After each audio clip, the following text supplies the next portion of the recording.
بسم اللہ الرحمن الرحیم۔ رسول اللہ صلی اللہ علیہ وسلم نے فرمایا، جس نے استغفار کو اپنے اوپر لازم کر لیا، اللہ عز و جل اس کی ہر پریشانی دور فرمائے گا اور ہر تنگی سے اسے راحت عطا فرمائے گا اور اسے ایسی جگہ سے رزق عطا فرمائے گا جہاں سے اسے گمان بھی نہ ہوگا۔ حدیث نبوی صلی اللہ علیہ وسلم۔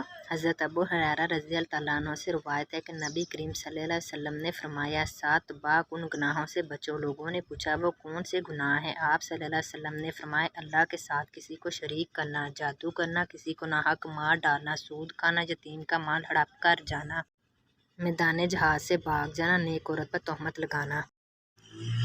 رسول اللہ صلی اللہ علیہ وسلم نے فرمایا، جس نے علم اس لیے حاصل کیا تاکہ اس کے ذریعے وہ علماء سے مقابلہ کرے، یا اس کے ذریعے وہ بیوقوفوں سے بحث و تکرار کرے، یا اس کے ذریعے لوگوں کو اپنی طرف متوجہ کرنا دکھلاوا چاہے، تو اللہ تعالیٰ اسے آگے جہنم میں داخل فرمائے گا۔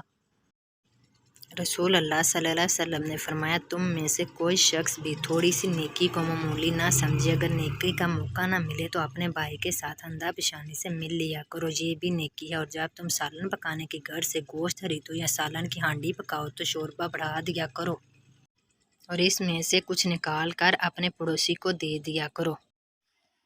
رسول اللہ صلی اللہ علیہ وسلم نے فرمایا، جو شخص رات کو وضو کر کے سوئے تو ایک فرشتہ اس کے پاس رات گزارتا ہے۔ جب وہ شخص اٹھتا ہے تو وہ فرشتہ کہتا ہے، اللہ اپنے فلاں بندے کی مغفرت فرما کیونکہ وہ وضو کر کے سویا ہے۔ رسول اللہ صلی اللہ علیہ وسلم نے فرمایا، تم میں سے ہر ایک سیدھے ہاتھ سے کھائے اور سیدھے ہاتھ سے پیے اور سیدھے ہاتھ سے لے اور سیدھے ہاتھ سے دے، کیونکہ شیطان الٹے ہاتھ سے کھاتا ہے، الٹے ہاتھ سے پیتا ہے، الٹے ہاتھ سے دیتا ہے اور الٹے ہاتھ سے لیتا ہے۔